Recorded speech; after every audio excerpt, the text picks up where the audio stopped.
All right, welcome back, everybody. Today we're going to continue with chapter number 8, and we're going to move on to section 8.2, which is all about surface area of solids of revolution.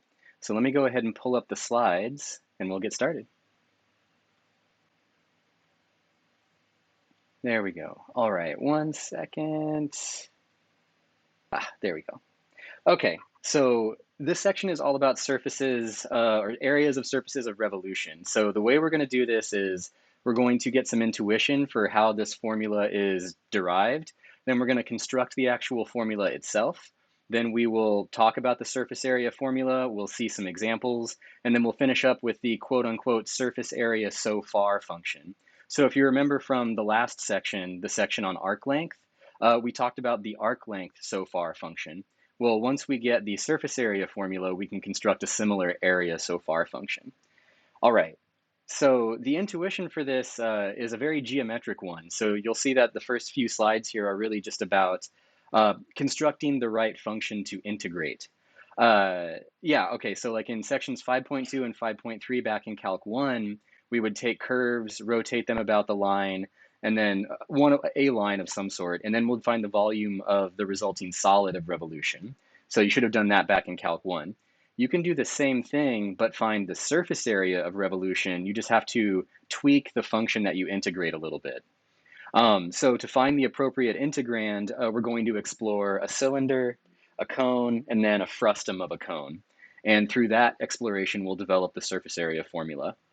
Also, this is an application of that funky theorem, the Rees-Markov-Kakutani representation theorem, because what we really want to do is we want to be able to take an object, an area, or sorry, a solid of revolution, and find its surface area instead. So in essence, we're putting in a function and getting out the surface area of the object that it describes. Okay, so let's start with a cylinder. A cylinder is a good place to start. If we wanted to find the surface area of a cylinder, some of you might actually remember it. It's going to end up being 2 pi r h. Now, why the formula looks that way is the important part. And you're going to see this structure come up over and over in this lesson. And this is a lot of, how do I put it?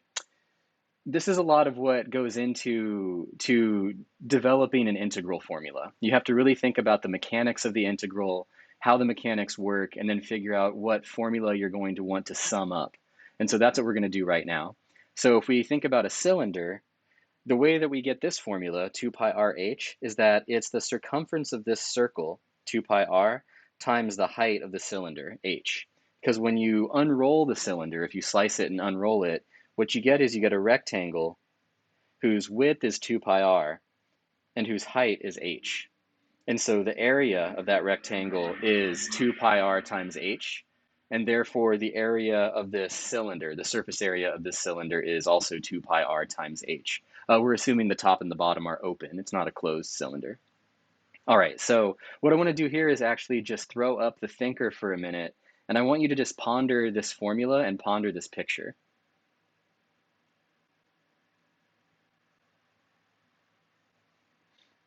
All right, now let's continue. So we saw how we got the surface area of a cylinder. Let's look at the formula for the surface area of a cone. And the way we're going to do this is similar to what we did with the cylinder. We're basically going to take the cone, we're going to slice it, and then we're going to unroll it. And when you unroll it, what you get is you get this circular sector, or a wedge, if you will, right? And if the cone has radius r and has length L, then the information you get about this circular sector here is the length of this right here. This is basically the radius of the circle that it's part of. And then you get this length right here, which is 2 pi r. And again, that length comes from the fact that it's going to be this length right here, which is the circumference of a circle. So the circumference of this circle right here is 2 pi r. So when we slice the cone and unwrap it, we're going to get that this length is 2 pi r. Now, what is this angle? Well, what is this angle? That's the next bit. Well, one of the reasons that we like using radians for things is that radians preserve arc lengths. And so if you know the arc length, then you can determine what the angle is given in radians. And that's what it is right here. So maybe if no, I won't make it any more complicated than it is. But what I'll just say is this. I'll say if you look at this formula, and you multiply both sides by L, what you get is L theta equals 2 pi r. And this is actually the arc length formula. So some of you might remember it from trigonometry. This is basically the radius of the circle times the angle theta gives you the arc length that's swept out by that angle theta. There we go. And so that's what's showing up here. So we know what the angle is, we know what this length is, and we know what this arc length is right here. All right. Now, the area of one of these sectors is given by this formula. So this is one that I hope you vaguely remember from trigonometry or pre-calculus. The area of this circular sector right here, right there, it's basically the area of the entire circle, but we're only going to take the portion of it that we're interested in, the portion being theta over 2 pi. And that's because the full circle has 2 pi radians in it. So if you simplify this formula, you get this formula for the area of a circular sector. And maybe that's the one that you recall. This is the one that I always remember personally because it's a little bit more intuitive. All right, so let's use this area formula with the information that we have. So it's 1/2, and then for us, the radius is L, so we get 1/2 L squared, and then times theta right here. And we had a formula for theta. Theta was 2 pi r over L. So when we simplify things a little bit, what we get is we get pi r L. So that means that the area of this circular sector is pi RL, and therefore so is the area of the cone. Now, one thing I want to do here is I want to tweak things just a little bit and massage this expression, pi RL, to reveal a similar structure to one that we've seen before and one that we're going to see again in just a few minutes. So I'm going to be a little bit clever here, and what I'm going to do is I'm going to multiply and divide by 2. Basically, I'm using one of the most important techniques in math, which is multiplying by a clever 1. So we just multiplied by 1 in the form of 2 over 2. But in doing so, what that does is it lets me re-express this formula in a more intuitive way. And I'll show you why in just a second here. So now on this piece, we're going to have 2 pi, and then instead of r, we're going to have half r. And the reason that that's nice is because half r is basically half the length of this radius right here. And so we'll denote that with a bar, and we'll say it's a r bar, or maybe the midpoint of r, which it is, right? Because half of r is half of this length, so half of that length, all right? And then look at the structure we get. What we get is we get 2 pi r L, I'm sorry, 2 pi r bar times L, 2 pi r bar times L. Let's look back at the cylinder formula. 2 pi r h. So we had 2 pi r h and we had 2 pi r bar L. And so you see there's a very, very similar structure there. It basically is the same formula. The only thing that's changed is what is the length and what is this radius that we're rotating, this 2 pi, where does the 2 pi r come from? All right, so that's for a cone. Now what we're going to do is we're going to construct our surface area formula by looking at what's called a frustum of a cone. If you've never heard the word frustum before, the frustum of a cone is just the piece of the cone that you get when you chop off the top. That's what it is. So you pretend you have a full cone, and then we're going to chop off the top of the cone, and then what's left is this little thing right here. That's called a frustum of a cone.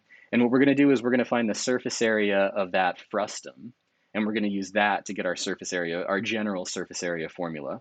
So how do we find the area of this frustum? Well, what we do is we find the area of the big cone, and we subtract the area of the little cone. And by doing that, we'll be left with the area of the frustum, the surface area of the frustum. Okay, so let's take a look at what that calculation looks like. The area of the frustum is going to be pi r squared times, the area of the big cone is going to be pi r2 times L1 plus L. Because remember the formula was pi r L in general, right? Okay, well what is the L? What's the slant length of the big cone? It's L plus L1 right there. And what is the base radius of the big cone? It's R2. So that means that the surface area of the big cone is pi times R2 times the slant height, or slant length. Slant height, I think it's called. All right, now what is the area of the little cone? So using the same formula, it's going to be pi, but now our radius is R1, And then this should be, oh, wait, that should say L1. My apologies. Put a little 1 right there. There we go. L1. That's right, that's right. Okay. Then when you simplify things, you should get this formula right here. This formula right here. All right, so doesn't quite look like what we've seen before, but again, we're going to be a little bit clever. We're going to be a little bit clever here, and we're going to simplify things and rewrite things in a clever way.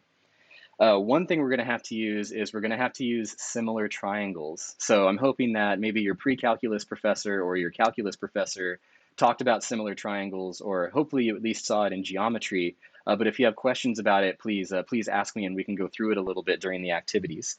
But we're going to use similar triangles, namely these two, this one and this one. We're going to use these two triangles to get a representation for this expression right here.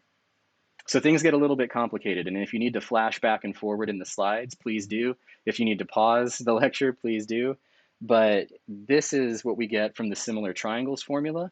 And the reason this is handy is because when we manipulate this equation, we get that this expression is equal to this expression. And that lets us simplify our formula. So I'm going to flash back here because we have this expression right here, right? The thing with this is we don't really want to have L1 involved because we want to find the area of our frustum. And this piece is fine because this only uses information related to the frustum itself. But we would like to be able to eliminate this L1 if it's possible. And that's what we can do. That's what we do right here. So we get that this piece is actually equal to R1L. So we'll be able to replace this piece with R1L. All right, so here we go. We get this first. This is where we left off. Now we're going to replace this expression with R1L. All right. Now what I can do with this piece is I can factor out the L, and we get pi times R1 plus R2 times L. Now I want to pause here for just a moment before we look at what's written up here and then the final result. Look at this formula for just a moment. It's pi times R1 plus R2 times L. Well, if we use the same clever trick we used just a moment ago, and we multiply by a clever 1, in particular we multiply by 2 over 2, then we can rewrite R1 plus R2 as 1/2 times 2 R1 plus R2. So let me write this out right here. R1 plus R2 is equal to 2 over 2 times R1 plus R2, which is going to be equal to 1/2. Actually, wait, let me write it like this.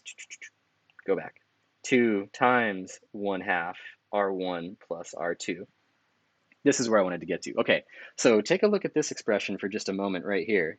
This 1/2 R1 plus R2, that's the midpoint. That's literally the average of R1 and R2. R1 plus R2 divided by 2, you get the average. So we can use the standard notation for an average, a bar, and we can rewrite this as 2 times R bar. And that's exactly what's happening right here. 2 times R bar. And now we still have this pi, and we still have this L, and so, lo and behold, we get that same structure again. 2 pi R bar L. 2 pi R bar L. It was the same for the frustum. It was the same for the cone. It was the same for the cylinder. And the reason that it's actually happening is because of an old theorem called the theorem of Papus, which we'll talk about in the next section. But I don't want to bring it up now because we'll cover it in more detail when we learn about centroids and things. But you can see that this surface area formula just keeps recurring. It keeps recurring over and over.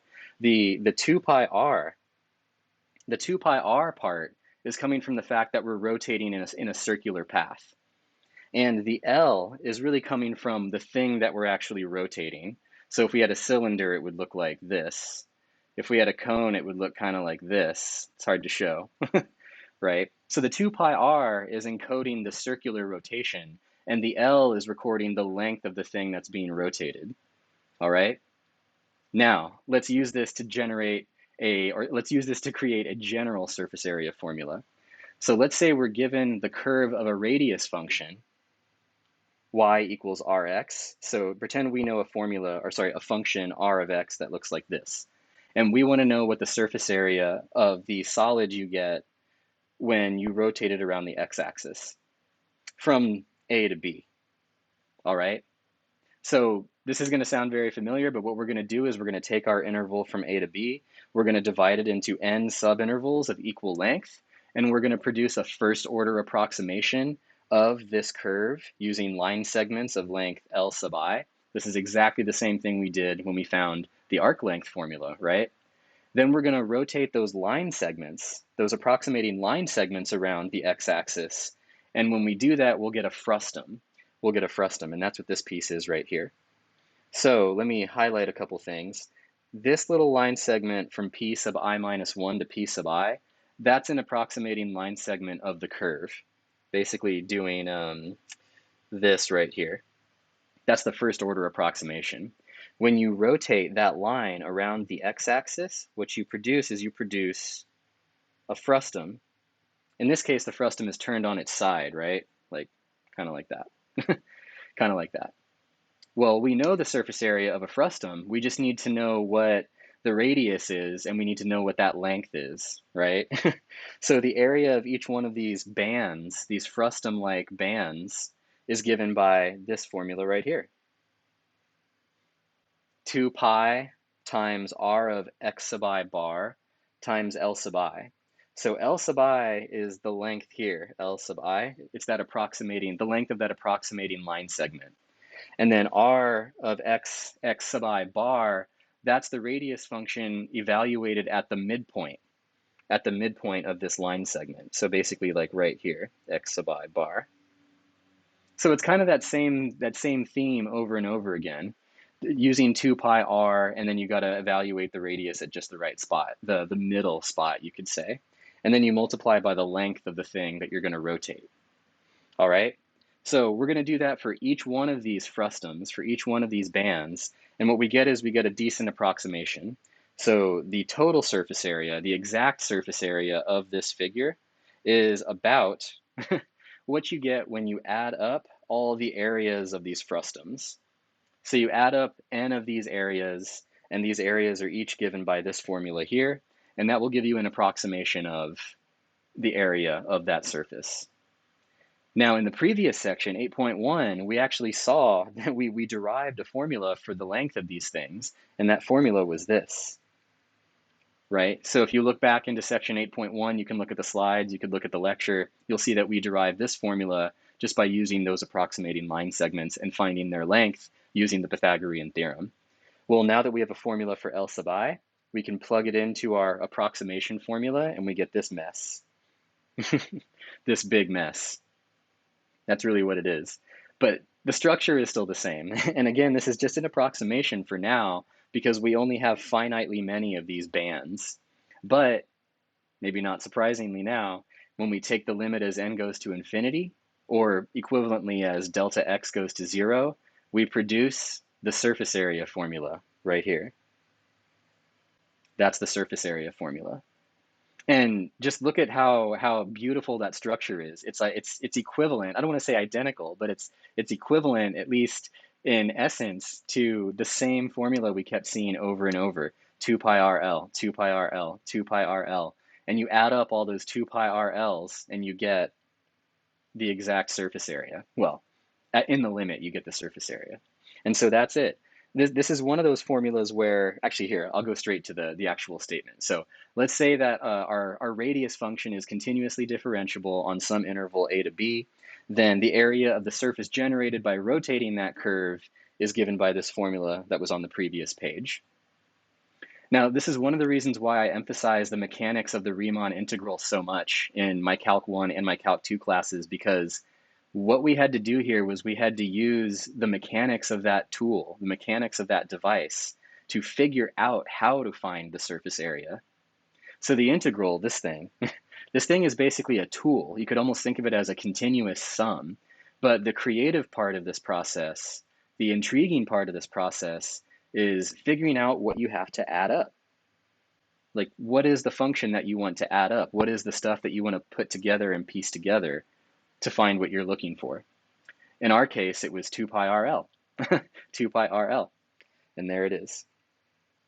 Okay, so on that note, I guess what I'll say is this is a formula that you should memorize, but I'm hoping that you don't really have to memorize it that much because it's just 2 pi RL. It's the same as the surface area of a cylinder or a cone or a frustum. It's 2 pi RL.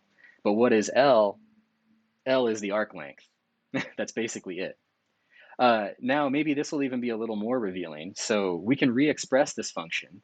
If we instead use the arc length so far function that we derived in the previous section, it was this, right? That was the arc length so far from a to x.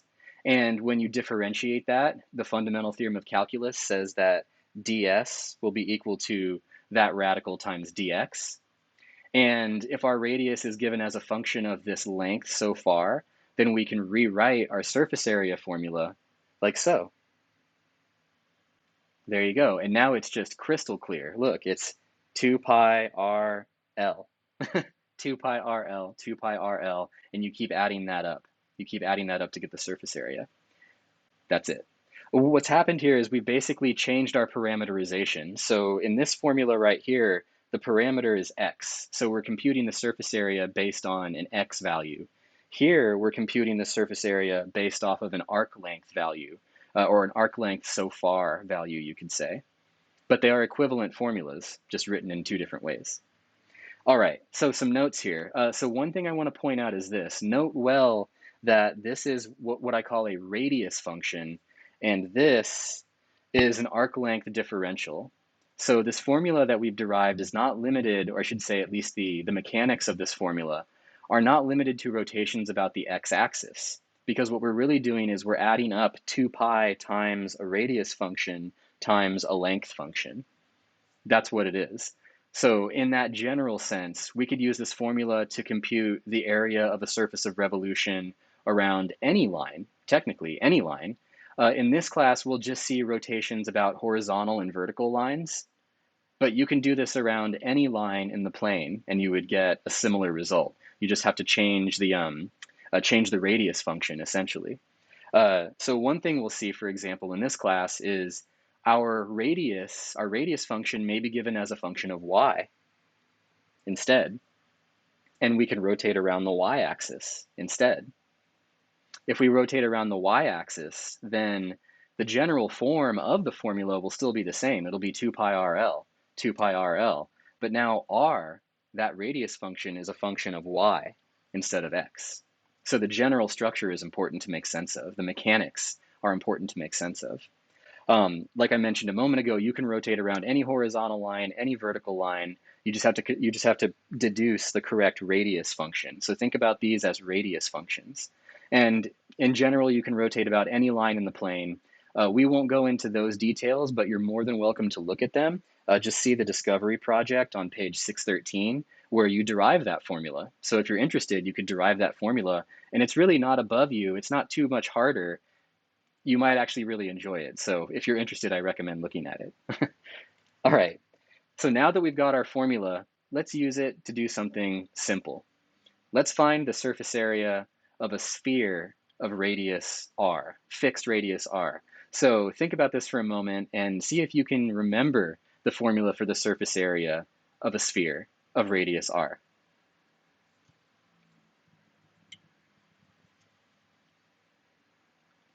All right, anybody remember it? If not, that's okay. We're going to get it right now. But if you did remember it, hopefully you remember it as this. Oops. Uh, 4 pi r squared.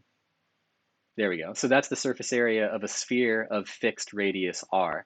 And what we're going to do is we're going to use our integral, our surface area integral, and we're going to verify that this is correct.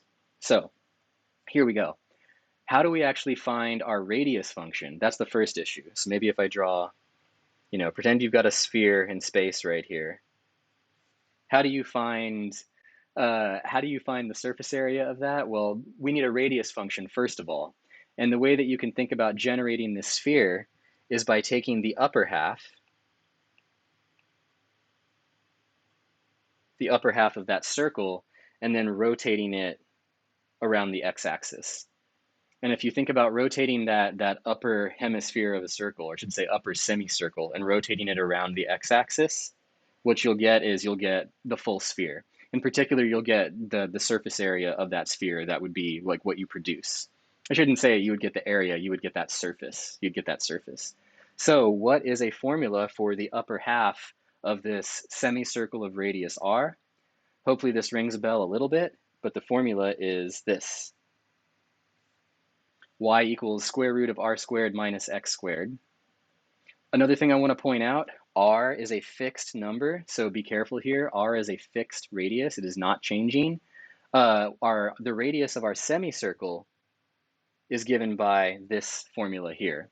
So maybe I'll write that right here just to emphasize it. R squared minus x squared. There we go. That formula is r squared minus x squared, and it goes from negative r to positive r.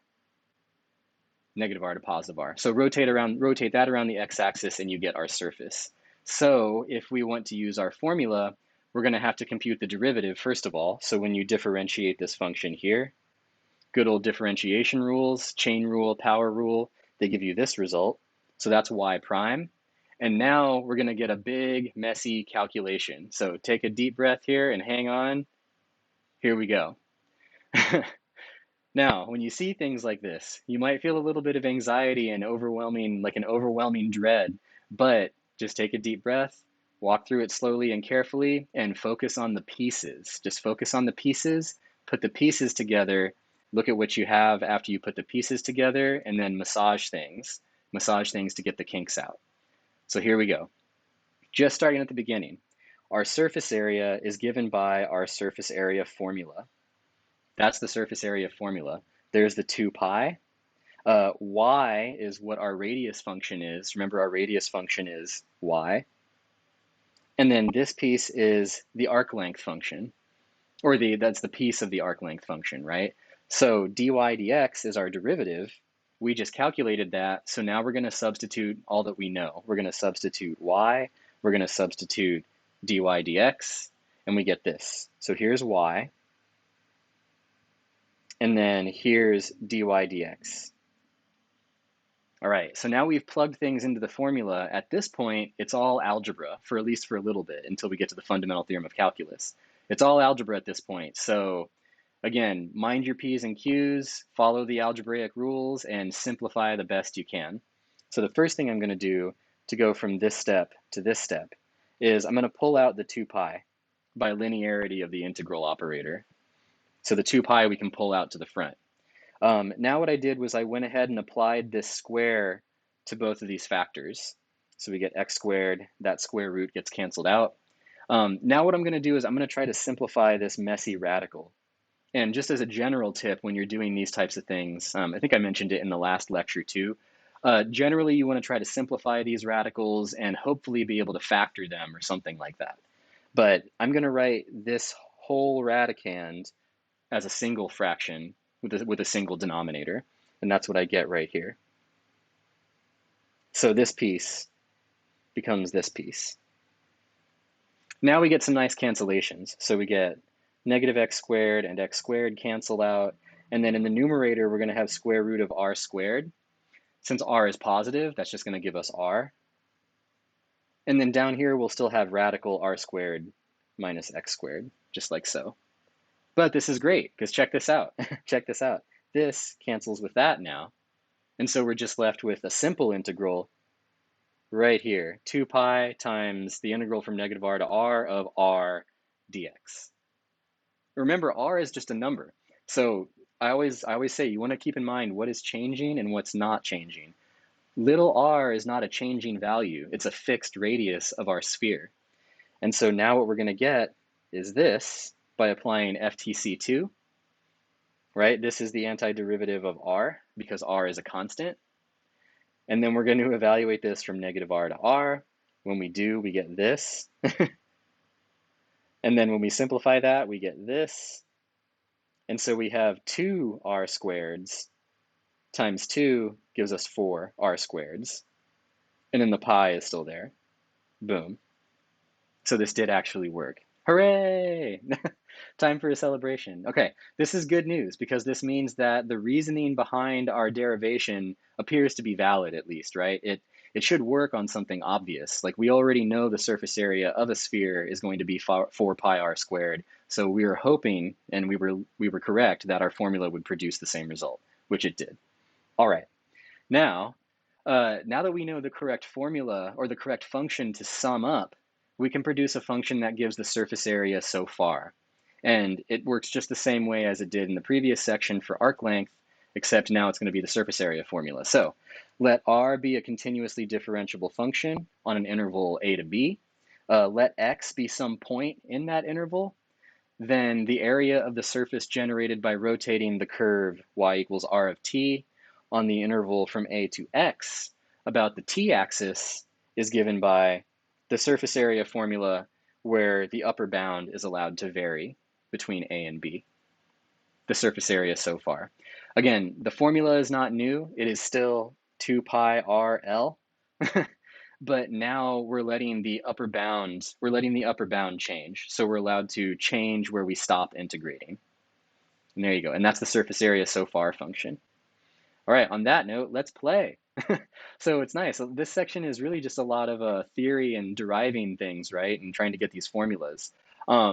One thing I'll say again, you do need to have the surface area formula memorized. Hopefully you don't think it's too hard to memorize. As long as you remember it's 2 pi r L and you remember the arc length formula, you should be pretty good. All right, on that note, I'll stop rambling. Thank you again for listening, and I will see you all next time.